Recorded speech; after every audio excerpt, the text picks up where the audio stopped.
자, 오늘 29장 21절부터 30절까지 말씀을 통해서 라반이 야곱을 속이다 라는 제목으로 하나님의 말씀을 상고하겠습니다. 라반이 야곱을 속이다. 부제로는 야곱의 결혼 정도가 되겠죠. 야곱이 결혼 중에 자기 외삼촌 라반에게 속는 장면이 21절부터 30절에 기록되어 있습니다. 야곱은 그토록 기다리던 7년이라는 세월을 보냈습니다. 여기 20절에 보면 야곱이 라헬을 위하여 7년 동안 라반을 섬겼으나 그를 사랑하는 까닭에 7년을 며칠같이 여겼더라. 7년 동안 고생하는데 라헬을 자기 아내로 얻을 것을 생각하여 너무도 기쁜지 7년을 며칠같이 여기며 이렇게 그 일을 감당했음을 볼 수가 있습니다. 그리고 그토록 기다리던 7년의 세월이 흘러서 이제 그는 라반에게 말을 하죠. 야곱이 라반에게 이르되 내 기한이 찼으니 7년이 넘었다는 것입니다. 그러니까 이제 라헬과 결혼시켜 주세요 하고 요청을 하는 것입니다. 야곱은 라반은 이 야곱의 요청을 따라서 그 약속을 이행하는 듯합니다. 그러나 그 안에는 무서운 속임이 있다는 것을 알 수가 있습니다. 그리고 야곱은 그것을 알아차리지 못하고 있죠.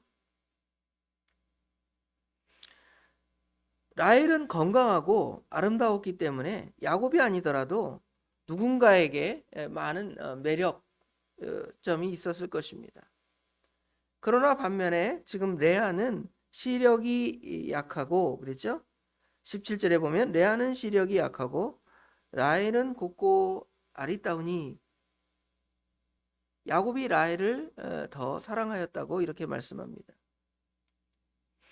그래서 이제 야곱은 당연히 라헬을 아내로 얻을 것이다 이렇게 생각을 했지만 라반이 생각한 것은 뭐냐면 야곱이 라헬을 사랑하니까 거기다가 이제 레아를 같이 끼워 팔으면 되겠다 이런 생각을 가진 것 같아요. 그래서 신혼 첫날 밤에 신방에 레아를 라헬 대신에 들여보내고 적당한 핑계를 댄 다음에 야곱을 더 붙들어서 자기 일을 시켜야 되겠다 이런 계획을 그 안에 가지고 있었습니다. 중요한 것은 야곱이 이를 꼼짝 못하고 속았다는 사실입니다. 그렇죠? 이는 자기가 자기 아버지를 속일 때에 자기 아버지가 꼼짝 못하고 속잖아요. 그것처럼 자신도 그렇게 속았다는 것을 알 수가 있습니다. 어떤 사람들은 이 본문을 통해서 인과응보다 자기가 그렇게 못된 짓을 했으니 그렇게 못된 일을 당할 것이다 이렇게 말하지만 하나님의 뜻에는 인과응보가 없습니다.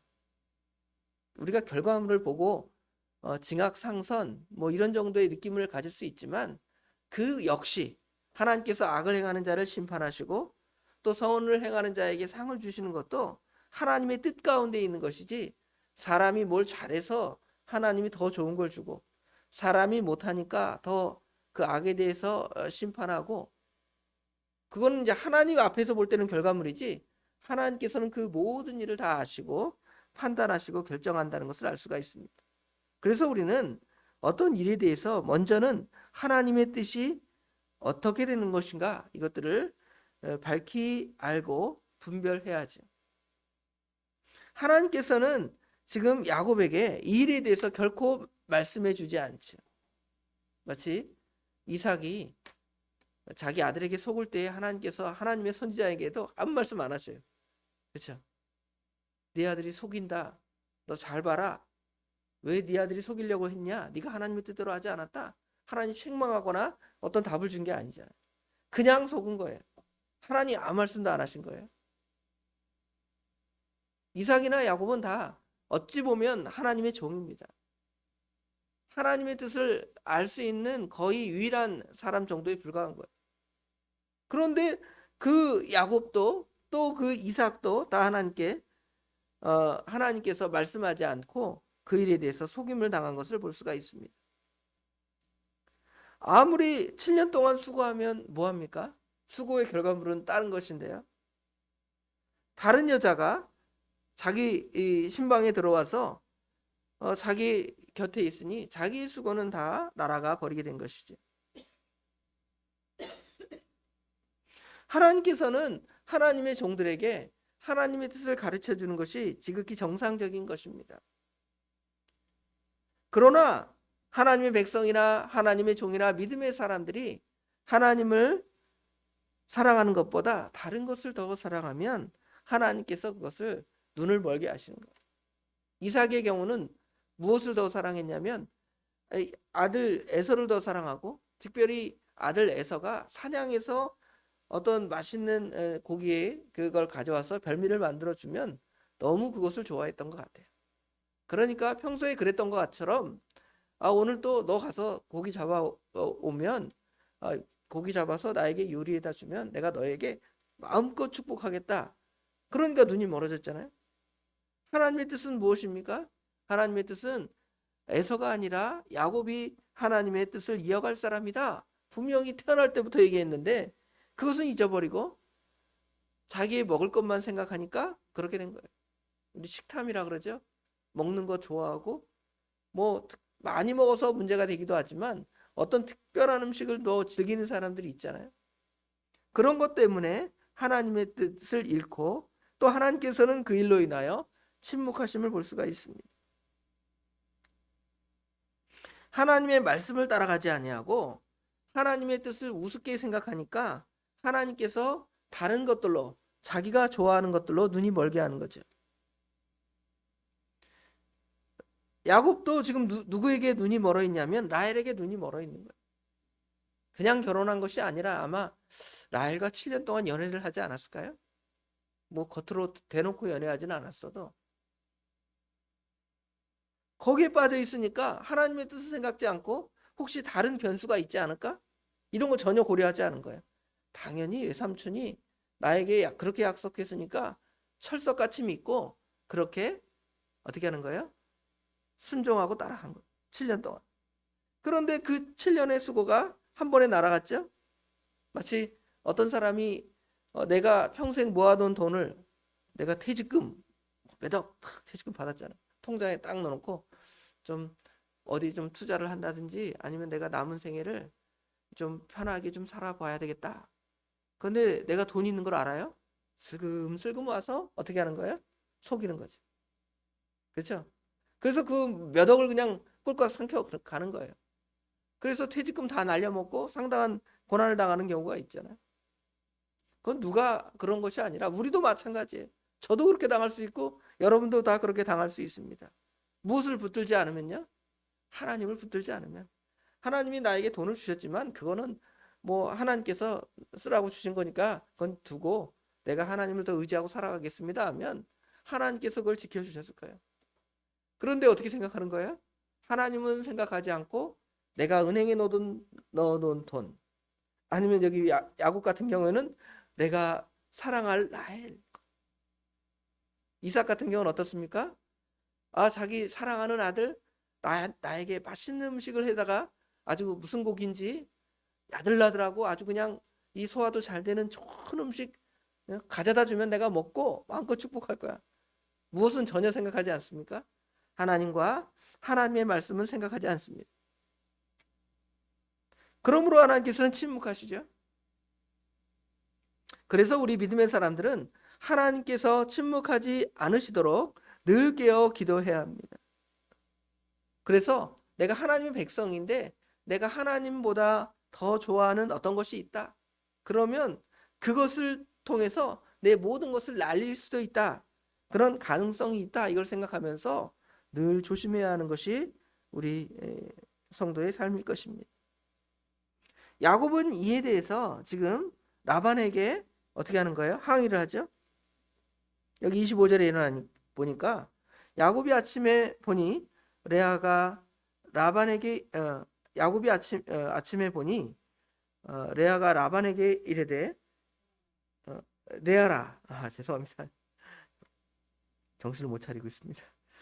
야곱이 아침에 보니 레아라. 라반에게 이르되 외삼촌이 어찌하여 내게 이같이 행하셨나이까? 내가 라헬을 위하여 외삼촌을 섬기지 아니하셨나이까? 그렇죠? 항의를 하죠.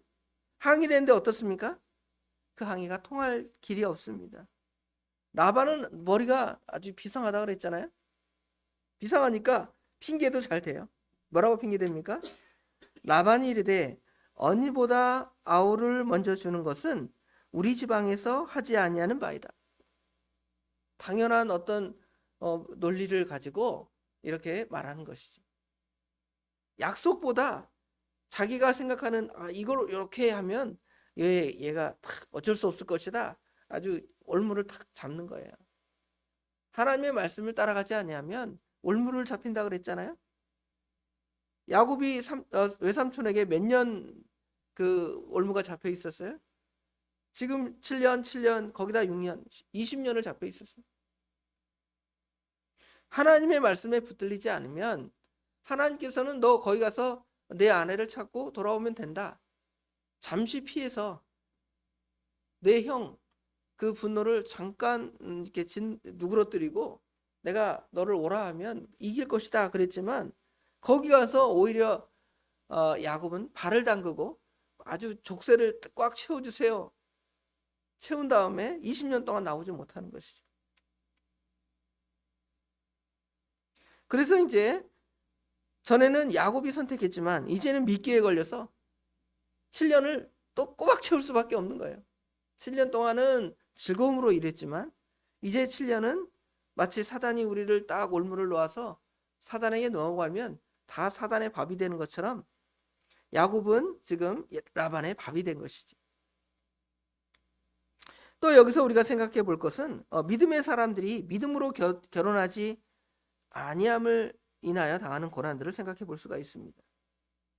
뭐 지금 시대야 뭐 어떻게 아내를 4명 줍니까? 우리가 이슬람교도 아니고, 그렇죠? 그런데 과거 고대 시대에는 여성을 인격으로 인정하지 않기 때문에 재산으로 보았기 때문에 돈이 많은 사람이나 능력이 많은 사람들은 여러 아내를 거느리기도 했죠. 성경은 분명히 한 남편에 한 아내를 두는 것이 원칙입니다.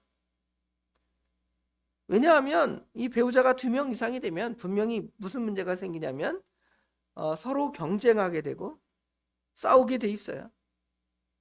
여기도 지금 레아와 라헬 두 아내를 맞이하니까 싸움이 일어나죠. 거기다가 시녀 둘을 두었는데 그 시녀 둘도 여러 다른 첩으로 두어서 이제 여러 자녀를 낳게 되는 장면. 여기 31절부터 나오는 여러 야곱의 자녀들에 대한 이야기가 나오는데 마치 자녀를 낳는 경쟁을 하는 거예요. 자녀는 하나님이 주신 축복이지만 이것이 믿음 안에서 되어진 것이 아니기 때문에 이것이 경쟁이 되고 갈등이 되는 거죠. 이 문제가 나중에는 어떻게 생겨나냐면 형제들끼리 서로 미워하는 거죠. 과거에 이삭이 편애하는 것 때문에 두 형제가 갈등한 것처럼 야곱이 나중에 라헬을 통하여 낳은 아들 요셉을 사랑함으로 요셉을 이제 미워하지. 요셉을 죽이려 하잖아. 다 가정의 그 문제를 심화시키는 것을 분명히 볼 수가 있습니다. 야곱은 두 아내 중에서 하나를 더 사랑했습니다. 그런 이유로 두 자매는 이제 자매가 아니라 서로 경쟁자가 된 것이지. 그리고 야곱은 라반의 사기에 넘어가서 봉사 기간을 7년에서 14년으로 2배나 더 고생해야 했습니다. 어떻게 보면 이러한 인간적인 생각은 그가 하나님께로 돌아가는 일, 자기 아버지에게로 돌아가는 그 일을 점점 더 어렵게 만드는 것이죠. 여러분도 그렇잖아요. 내가 하나님을 잘 섬기려고 하는데 내가 경제적으로 어렵고 좀 더 좀 수고해야 될 일이 있다. 그래서 내가 잠깐 교회를 좀 쉬고 직장 주일날 좀 봐야 되겠다. 근데 금방 돌아와질까요? 그 돈에 한번 올무에 매이기 시작하면 이제 돈 다 벌고 아이들 다 키울 때까지 교회에 못 돌아오는 거예요. 그리고 나중에 돌아와서 내가 좀 믿음으로 썼어도 하나님께서 그 모든 것을 채워줬을 텐데 하는 후회를 할 때가 있죠.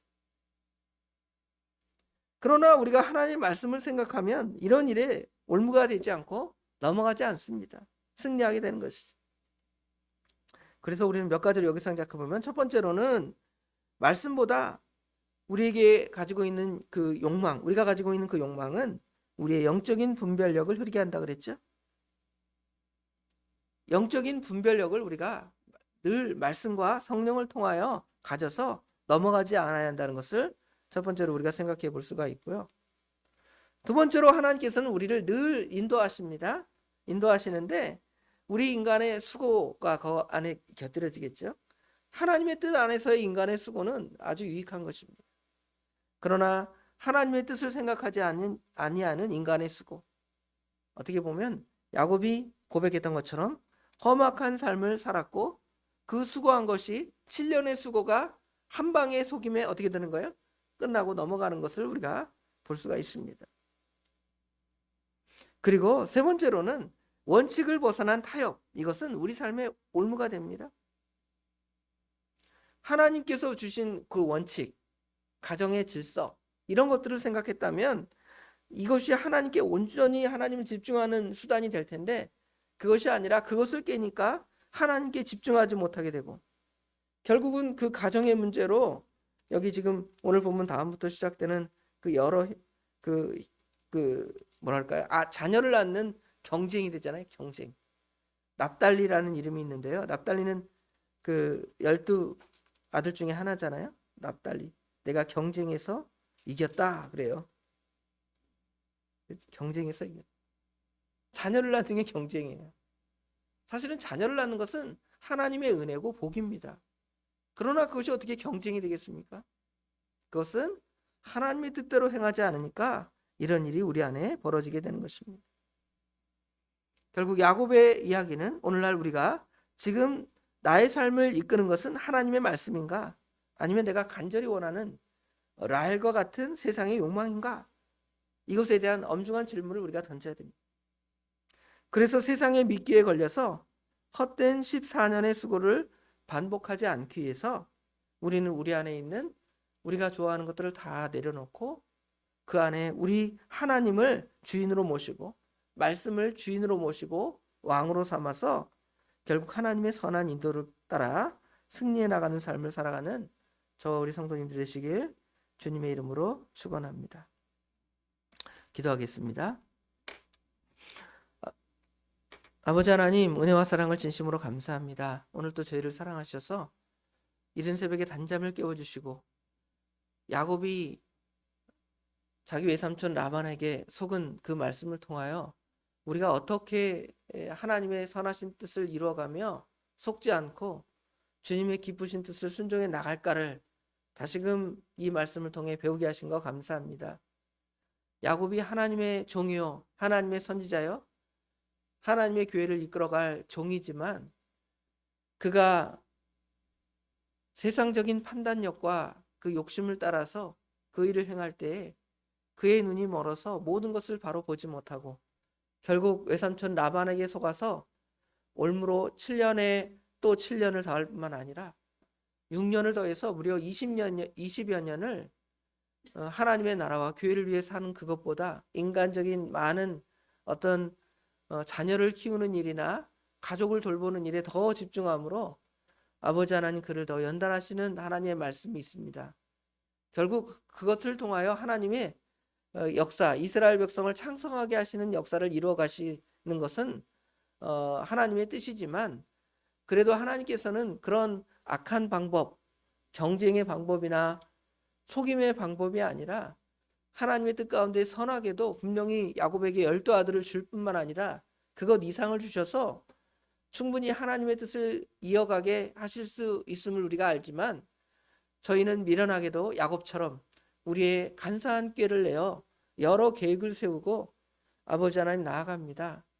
그러나 그것이 올무가 되고 심지어 사단도 그것을 이용하며 아버지 하나님 우리를 넘어뜨리려 하지만 아버지 하나님 저희들에게는 우리 하나님의 말씀이 있고 성령의 감동이 있는 줄 압니다.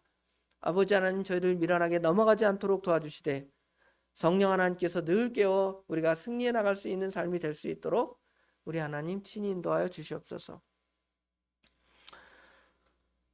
아버지 하나님 오늘도 또 주님의 뜻을 이루어가기를 원합니다. 하나님께서 저희들에게 지혜를 주시되 저희들 영의 눈이 떠져서 밝히 선한 것들을 볼 수 있도록 도와주시되 어찌하면 하나님이 기뻐하시는 일을 순종해 드릴까, 하나님의 영광을 위해 내가 무엇을 할까를 찾아가 순종해 나갈 수 있는 저희 삶이 될 수 있도록 우리 하나님 친히 인도하여 주시옵소서. 모든 것 우리 주님께 맡깁니다. 우리 주님께서 복되고 선하게 인도하여 주실 줄 믿사오며 예수님의 이름으로 간절히 기도드리옵나이다. 아멘.